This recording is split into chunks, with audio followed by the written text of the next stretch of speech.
la rotule, on a il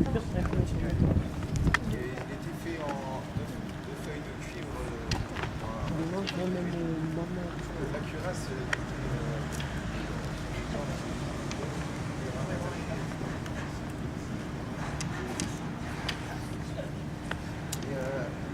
ils étaient faits aussi en deux feuilles de cuivre. Et plus tard, il y a eu des armures plus légères avec du cuivre.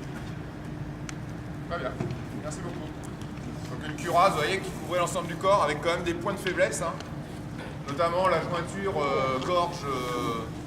gorge-tête, d'accord, qui laisse quand même un point de faiblesse, mais aussi un point de faiblesse à l'aine, puisque vous avez le jambard et l'armure, et là il y a un point de faiblesse au niveau des hanches, et donc c'est là qu'on visait, surtout qu'on va voir le bouclier rond.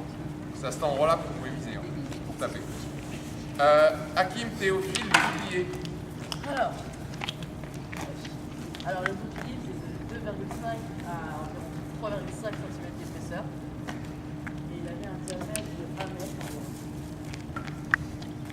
Son poids était assez lourd, c'était assez gênant pour l'optique. On pouvait faire jusqu'à 7 kg. Sa taille est proche du bras de l'optique.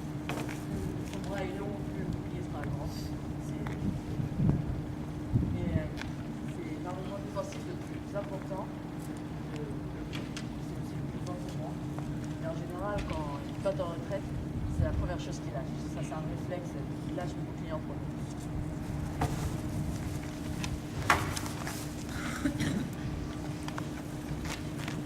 Le bouclier est un morceau de bois arrondi qui va avoir des morceaux, des rebords en bronze pour éviter que ça éclate ou que le bois pourrisse. Il va aussi avoir un blason qui va recouvrir le bouclier qui va servir s'il est poli à éblouir ou effrayer les ennemis. Donc le bouclier va servir à se protéger des coups de lance, des épées. Il va aussi servir aux approches en corps à corps. C'est plus facile pour lui.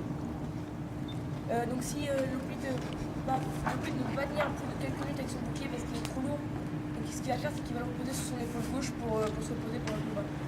Épaule gauche. Voilà. On porte comme ça pour se reposer. Voilà. Donc évidemment le bouclier, alors on va le voir, là, on va passer à la phase collective. C'est à la fois l'arme la plus importante défensivement, parce que la cuirasse, etc., a vraiment des points de faiblesse importants, et aussi c'est l'arme offensive, qu'on va voir, parce que c'est elle qui va être dans le choc. Alors on verra 3 batailles après, on se mettra au chaud dans le théâtre, hein, avec les filles. Et là donc on va commencer à voir la phalange hoplitique.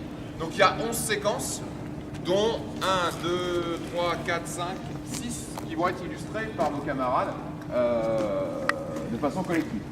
Alors premier, les hommes d'âge. À qui?